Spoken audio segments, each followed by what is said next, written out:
First of all, at the end of the day, it's all about putting in time and grinding and hard work. And you know what, being in the right place at the right time doesn't hurt. I always knew that I wanted to be a musician from the time I was very young. So I took the necessary steps to prepare myself to become what I wanted to be, meaning I took private lessons, I did all these things. I knew I wanted to study guitar, so that's why I wanted to go to Berklee College of Music. That was like, you know, one of the top music schools I wanted to go to, so my whole 12th grade year, I set myself to prepare for that audition, which I got in, I got a scholarship, and I was able to go there and, you know, learn my craft for my instrument. You know, a lot of networking.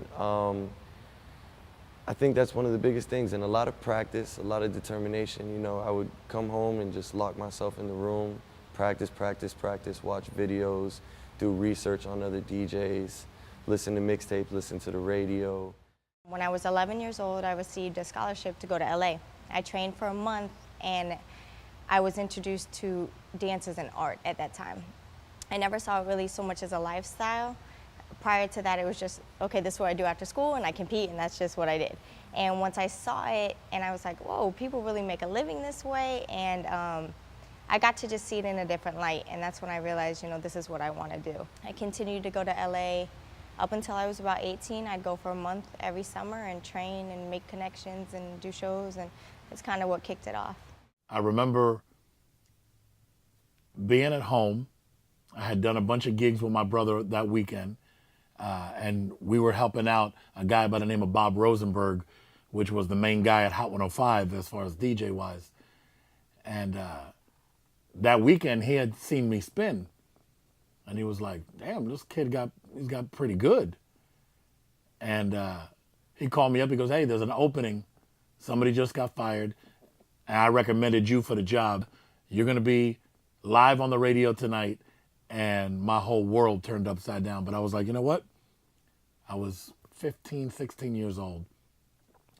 And I just pretended when I got to Luke's club, I pretended I was in my room, spinning the way I would always spin when I was just chilling by myself. And I knocked it out the park.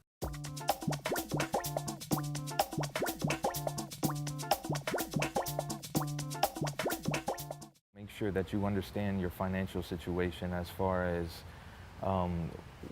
what you owe and when you owe that, how much the payments are. Managing your money is very important in any business, in anything you do, because you never know what tomorrow brings. And we've seen it in the economy. From the first time you could get a job, you know what I mean? Yeah, go out and buy your nice clothes and everything, but always take a little money and set it aside in a little piggy bank, whatever you have, because it's important. Biggest advice I would give, especially when it comes to planning your financial future, is at the end of the month, at the end of the week, whenever it is that you get paid, put a little away. Yes, have fun, go shopping, go pop bottles, all that good stuff, but also put a little bit away so that at the end of the day, at the end of the month, at the end of the year, you got a little something saved up. I always say it takes money to make money. You know, even if it's a small investment, you have to put money back into yourself. Like Pitbull was very smart in the early set with his finances. He didn't really do nothing crazy. You know, he tried to, any money he made, he put it back into a t-shirt company or selling belts or selling hats or selling whatever he could sell to kind of make that money back to put back into the business. And the same thing with our family. You know, the finances we made off the Cops thing, we built a studio that's kind of self-running itself right now, you know? So it's like, it's definitely a big part of putting money back into your business. Always watch your credit score. You know, everything you do from the minute you turn 18 messes up your credit score or helps your credit score. And with a bad credit score, keep your credit clean. You're gonna need your credit, you're gonna need it in the early days. You know, a lot of times you're gonna have to, you know, front the bill for yourself in the beginning. At 18, I probably had, 18, 19, I probably had $20,000 worth of credit. So that kind of helped me, put me through college, but at the same time, you know, after college, I was paying for all that debt. It's just extremely important for people to understand, you know, where their money's coming in and how they're going to spend it. So I knew coming up that it was important for me to spend it wisely and kind of look to the future, not just the here and now. Fortunately, you know, because I've been doing that, I have good credit, you know, I was able to buy a home and pay for my own wedding. So it's like It's things that I did what I had to do, so I was able to do what I wanted to do when the time came.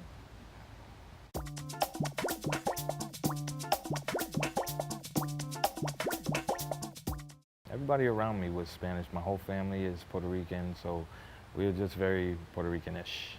From the food, to the dancing, to the music. When you hear someone say, I'm Latino, they say it with pride. I am Latino. I feel Latino. I say that I'm Latino. To the way I was raised, my morals, my beliefs. I love to showcase that, and I think it's actually a part of my flavor in my music, in my style, so it definitely formed a big part in my life. God. Latin culture, it's in everything. We are no longer the minority, we are the majority. You know, no matter where you go in America, you see a Latin presence. We used to have our own one little section. Now forget about it. We've got an entire aisle. So I think that's, definitely showing that, Latino culture and Caribbean culture has really, come to the forefront here. And it's definitely something to be reckoned with in the U.S. It's no longer something that can be ignored. So definitely be Latino and proud.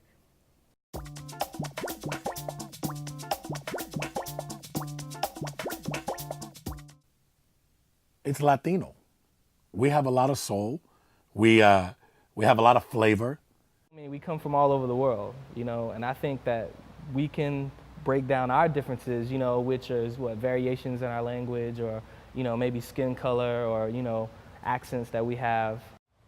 Solfrito is a mix of culture to me, and it is a mix of flavor, a mix of attitude, a mix of who we are and where we come from. A whole bunch of soul Latino style. And that's what it means to me, man. Solfrito.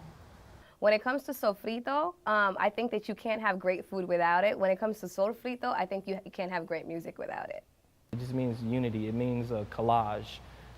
But when I hear the word sofrito, I think it's a perfect explanation of Miami. Like sofrito's the food, it's just, a mix of food. Miami's just a mix of culture, a mix of so many different cultures, same thing. Everything tastes better when it comes from sofrito.